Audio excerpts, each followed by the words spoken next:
Bismillahirrahmanirrahim. Assalamualaikum warahmatullahi wabarakatuh. Hai anak-anak, kembali lagi bersama Ibu di mata pelajaran IPA kelas 8. Hari ini kita akan bahas tentang sistem pernapasan manusia. Tentu ya, manusia itu bernafas karena bernapas adalah salah satu ciri makhluk hidup. Nah, ada yang tahu nggak manusia bernapas berapa kali sehari? Nah, nggak terhitung ya, nggak kerasa. Nah, itu padahal salah satu nikmat yang Allah berikan kepada kita ya, yang perlu kita syukuri setiap harinya. Nah, manusia itu bernapas itu bisa sampai 17.000 kali dalam satu hari. Wow, subhanallah ya. Nah, maka kita harus bersyukur. Alhamdulillah diberi sistem pernapasan yang baik sehingga kita bisa bernapas setiap harinya. Nah, langsung saja kita bahas supaya kita tahu nih kenapa nih kita bisa bernafas. Nah, yang pertama, wah ini ada SpongeBob bernapas. Yang namanya bernapas pasti kita menghirup udara dan mengeluarkan udara juga ya. Nah, itu dinamakan dengan respirasi. Nah, respirasi itu proses pertukaran gas. Kalau dalam bernapas manusia, respirasi itu pertukaran gas oksigen dengan karbon dioksida. Nah, ini ada istilah inhalasi. Inhalasi itu istilah untuk menghirup udara. Nah, jadi menghirup udara itu namanya inhalasi. Nah, yang kedua, ekshalasi. Nah, ekshalasi itu menghembuskan udara. Nah, kalau inhalasi menghirup oksigen, kalau ekshalasi menghembuskan karbon dioksida. Udah ya, si SpongeBob-nya capek nih. Langsung. Nah, apa saja yang kita pelajari kali ini dalam struktur dan fungsi sistem pernapasan manusia? Yang pertama, kita akan bahas tentang organ. Nah, organ apa saja? Nah, diantaranya ada hidung, faring, laring, trakea, bronkus, bronkeolus, dan alveolus. Nah, dan itu terkemas dalam yang namanya paru-paru. Nah, yang kedua kita bahas tentang mekanisme, ada pernapasan dada, ada pernapasan perut. Nah, lalu proses inhalasi, proses ekshalasi di situ di mekanisme kita bahas. Selanjutnya kita bakal bahas tentang frekuensi atau banyaknya bernapas. Yang terakhir kita akan bahas tentang volume pernapasan. Ada banyaknya macamnya ya, diantaranya volume tidal dan lain-lain. Yuk langsung kita bahas tentang organ pernapasan manusia. Nah, siapa nih? Nah, organ pernapasan manusia nih. Nah, yang pertama tadi ada hidung ya. Kita sekarang ikutin jalurnya si udara ya. Nah, masuk. Udara masuk melalui hidung atau mulut bisa karena nanti dia akan bertemu titiknya di faring. Dari hidung ke faring. Nah, di sini juga ada percabangan menuju hidung dan juga menuju mulut ya. Nah, jadi kalian bisa bernapas melalui hidung ataupun mulut.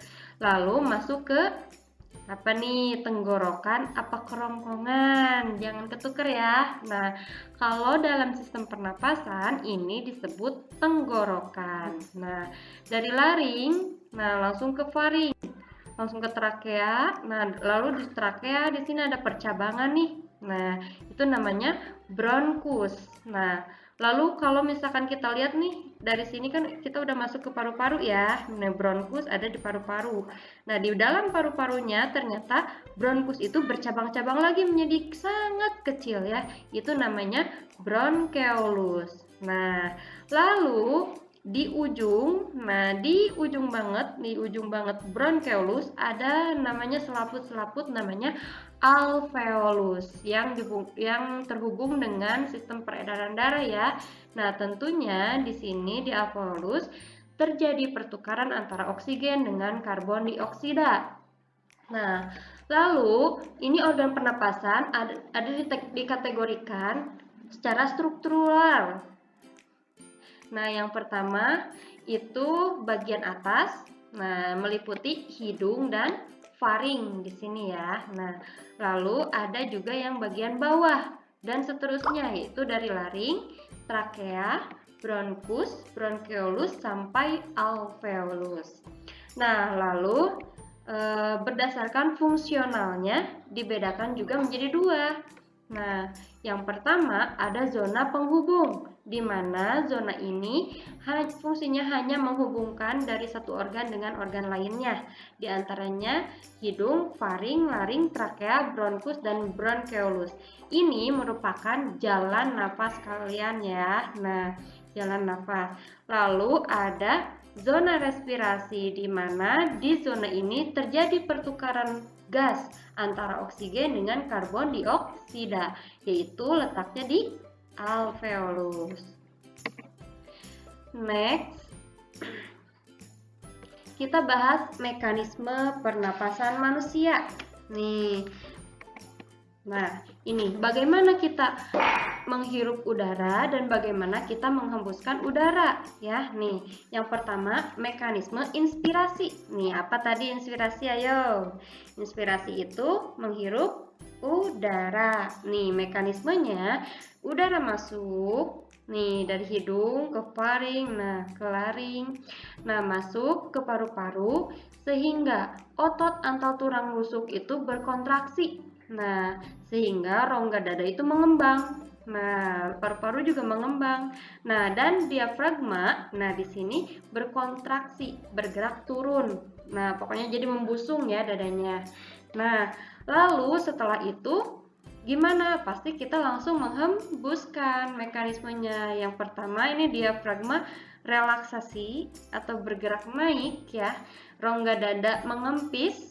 Lalu otot tulang rusuk juga berelaksasi ya. Nah, sehingga udara keluar. Nah, kalau ini udara yang masuk adalah oksigen, kalau yang ini udara yang keluar itu adalah karbon dioksida. Ini mekanisme inspirasi dan ekspirasi ya.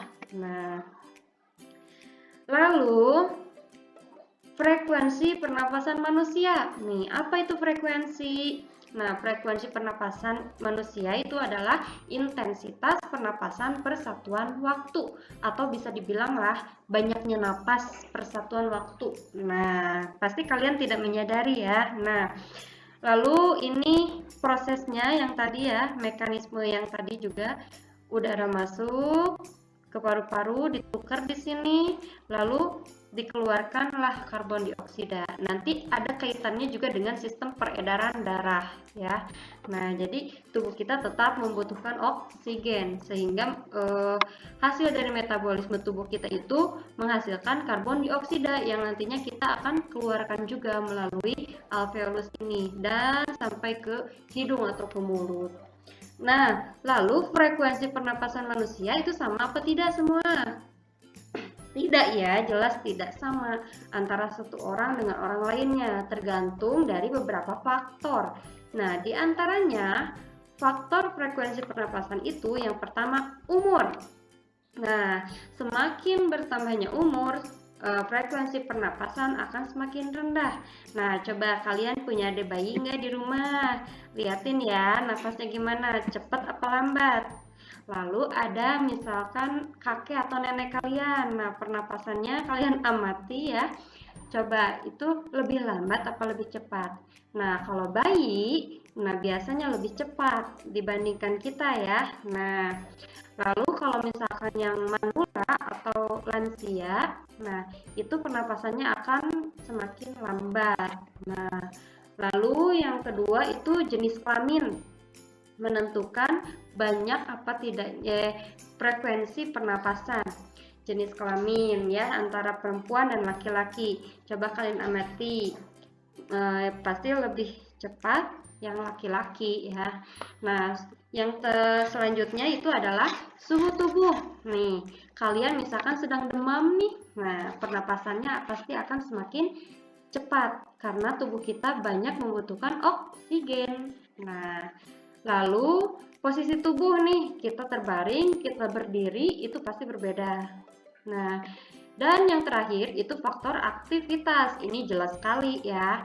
Nih, antara kalian sedang santuy nih, sedang mager di rumah, sama kalian misalkan habis olahraga, habis lari. Nah, jelas, nah frekuensi pernapasannya berbeda. Nah, kalau lagi santuy ya biasa aja. Tapi kalau misalkan kalian misalkan habis olahraga nih, pasti ngos-ngosan ya, lebih cepat frekuensi pernapasannya. Oke, selanjutnya itu volume pernapasan. Nah, lalu volume pernapasan gimana sih maksudnya? Volume pernapasan itu misalkan kalian banyak apa enggaknya oksigen yang kalian hirup.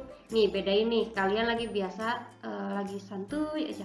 Napasnya biasa kan? Nah, lalu kalian misalkan mencium mama lagi masak di dapur, misalkan, aduh wangi banget. Pasti napasnya beda, narik napasnya beda ya. Gitu kan. Nah, itu namanya volume pernapasan. Yang pertama, ini kita akan bahas tentang grafik ya. Nah, mungkin kalau misalkan kalian sering lihat di sinetron misalkan ya. Nih, Andin nih, misalkan Andin ke rumah sakit, dipasangin alat, nanti di osiloskopnya tampil seperti ini. Nah, itu volume pernapasannya ya, diantaranya. Nah, Ibu akan jelaskan, ini ada grafik, ke atas itu 1500, 3500 sampai 5000 ya, mililiter. Itu adalah kapasitasnya. Nah, lalu yang pertama kita akan bahas tentang volume tidal. Nih, ini dia, ada di antara 3500 dari 3000 sampai 3500. Ini volume tidal. Volume tidal itu nafas kita yang normal, biasa, nggak dibuat-buat, nafas aja normal. Nah, berarti volume tidal itu ada di 500 ml. Nah, volume tidal. Lalu yang kedua ada volume cadangan ekspirasi. Masih ingat ekspirasi itu apa? Ekspirasi itu adalah menghembuskan nafas ya. Nah, kayak gini. Sampai kalian sekuat mungkin itu ada di sini. Antara 3000 sampai 1500.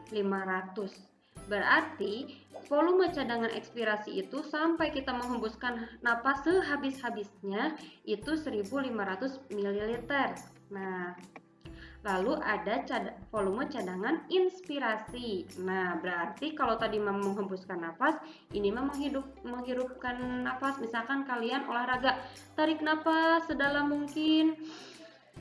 Nah, sampai sekuat kalian itu sebanyak 1500 ml. Grafiknya dari sini sampai sini.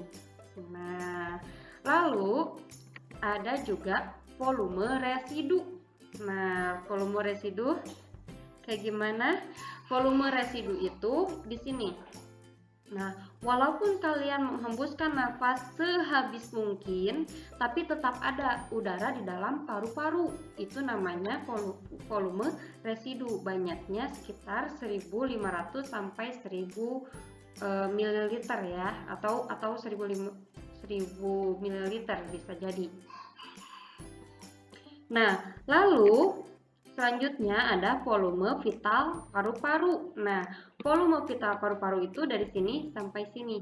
Kapasitas vital paru-paru yang efektif bisa menghembuskan atau menarik nafas sekuat mungkin ya. Nah, itu jumlahnya tinggal dijumlahkan yang volume cadangan ekspirasi dan inspirasi aja. Nah, berarti 3500 ditambah volume tidal ya.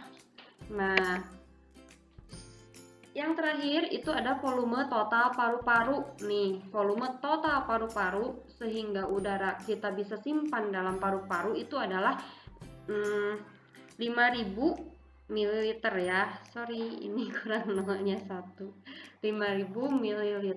Jadi totalnya 5000. Nah, kalau misalkan tidal 500, ekspirasi 1500, cadangan inspirasi 1500 juga, volume residu 1500 juga, vital paru-paru atau kapasitas vital paru-paru itu adalah 3500 ml, lalu totalnya itu semuanya adalah 5000 ml.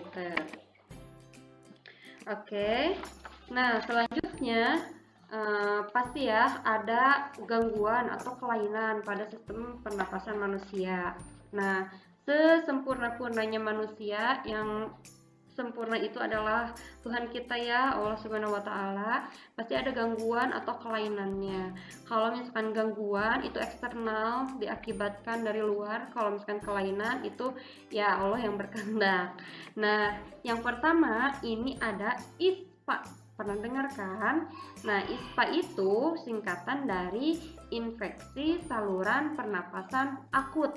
Nah, ini bisa disebabkan oleh virus, oleh bakteri, atau oleh jamur yang mengganggu sistem pernapasan kita ya. Gejalanya batuk, terus dan lain sebagainya seperti panas ya, umum. Lalu ada apa nih, lagi bersihin acu, berarti dia itu flu ya atau influenza.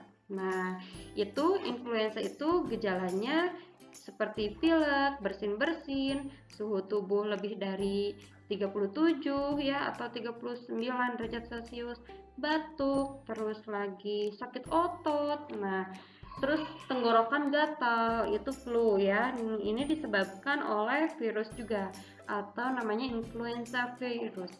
Nah, lalu ini ada tonsilitis atau tonsil atau amandel ya, radang di sini. Ada yang pernah amandel? Nah, di sini ya ada benjolan seperti ini di tonsil. Nah, ini bisa disebabkan oleh adenovirus, rhinovirus, influenza virus. Nah, itu amandel ya. Lalu ada pneumonia. Nih, kalau pneumonia ini ada kelainannya ada di ini alveolus, juga di bronchioles ya. Jadi kalau misalkan yang pneumonia ini di alveolusnya itu terdapat cairan-cairan atau lendir-lendir di pneumonia sehingga mengakibatkan udaranya itu sedikit bertukar dengan karbon dioksida ya. Nah, lalu ini yang sering kita sebut TBC ya atau tuberkulosis. Ini diakibatkan oleh virus oleh bakteri ya, Mycobacterium tuberculosis. Nah, selanjutnya ini asma. Nih, asma itu adalah kelainan. Kelainannya seperti apa? Nih, di bronchiolusnya itu menebal. Jadi salurannya yang mestinya segini longgar tuh jalan napasnya luas menjadi sempit. Nah, atau suka dibilang mengi ya kalau asma, soalnya napasnya suka bunyi gitu. Nah, walaupun ini kelainan pasti ada pemicunya, diantaranya alergi asap rokok atau alergi debu, bulu hewan dan lain sebagainya ya. Nah, intinya asma itu penyempitan saluran pernapasan. Dan masih banyak lagi ya gangguan dan kelainan pada sistem pernapasan manusia. Boleh kalian cari lagi ya kebanyakannya. Terus lagi nih yang sekarang lagi hits-hitsnya nih yang belum berdamai dengan kita adalah corona, ya, COVID-19. Itu merupakan penyakit atau gangguan sistem pernapasan ya. Nah, diantaranya yang sekarang umum nih yang dialami oleh teman-teman kita yang terkena COVID-19 adalah hilangnya penciuman. Jadi gak bisa mencium wangi-wangi di sekitar ya. Nah, semoga virusnya segera cepat berdamai dengan kita sehingga pandemi ini cepat selesai ya. Nah, jadi bagaimana supaya kita terhindar dari penyakit atau kelainan tersebut? Kita berupaya ya. Nah, cuman Allah yang berkehendak, tetap kita yang ikhtiarnya. Ikhtiarnya bisa satu, kita memakai masker. Apalagi pada pandemi sekarang ini kita wajib memakai masker jika hendak keluar rumah ya. Nah, terus lagi istirahat yang cukup. Nah, cukup bukan berarti berlebihan ya. Cukup istirahat yang cukup, tidak bergadang-begadang supaya apa? Imun kitanya tetap kuat ya. Nah, selanjutnya kita banyak air minum nih. Banyak minum sehari berapa liter nih minimalnya. Nah, pernah Ibu sampaikan itu kurang lebih 1,5 liter atau 2 liter per hari. Harusnya 3 liter ya, tapi kita sedikit-sedikit aja belajar ya. Nah, terus lagi tidak merokok. Wah, ini apalagi pelajar tidak boleh merokok ya. Nah, atau misalkan kita tetap tidak merokok, tapi misalkan orang lain yang merokok, itu tetap bahaya. Sebaiknya kita menghindari asap rokok juga. Nah, terus lagi olahraga yang teratur nih supaya tubuh kita tetap sehat, tetap imun kita tetap kuat ya. Olahraga teratur di rumah aja juga bisa ya olahraga. Nih, selanjutnya itu mengkonsumsi makanan yang bergizi dan seimbang ya, tetap ada kaitannya juga dengan sistem pernapasan kita. Terus lagi pada saat ini nih, kalau misalkan pandemi sekarang ini, kita harus rajin mencuci tangan. Ya, misalkan kalian dari luar kan ya. Nah, mau ke rumah atau mau makan itu harus cuci tangan. Nih, karena apa? Karena virus itu bisa menempel di tangan kita. Nanti kita makan ya keikutan deh ke dalam. Nah, sekian penyampaian dari Ibu. Mudah-mudahan ilmunya bermanfaat. Mohon maaf bila banyak kesalahan. Sampai jumpa di pertemuan selanjutnya. Terima kasih.